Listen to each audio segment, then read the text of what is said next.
9 मार्च की सुबह इतनी काली होगी किसी ने नहीं सोचा था। इस दिन को हिंदी सिनेमा में ब्लैक डे के नाम से याद किया जाएगा, क्योंकि इस दिन बॉलीवुड ने अपने दिग्गज कलाकार सतीश कौशिक को हमेशा के लिए खो दिया है। सतीश कौशिक का 66 साल की उम्र में निधन हो गया है।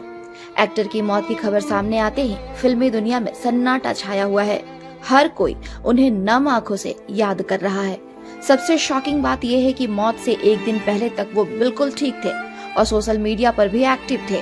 7 मार्च को उन्होंने मुंबई के जुहू में शबाना आजमी के घर होली पार्टी अटेंड की थी।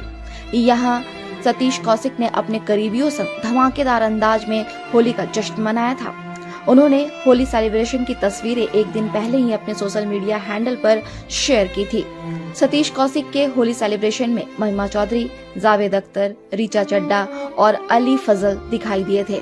उन्होंने दोपहर तक पार्टी में खूब एंजॉय किया और फिर उसके बाद दिल्ली के लिए रवाना हो गए थे।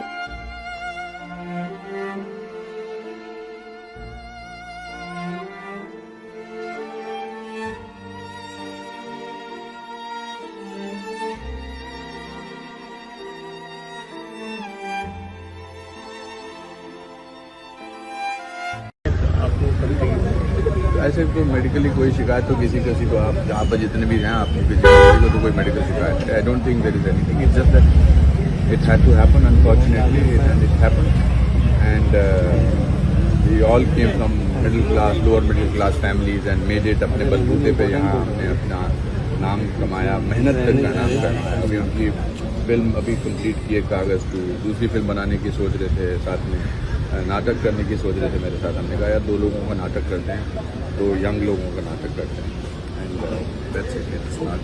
Thank you.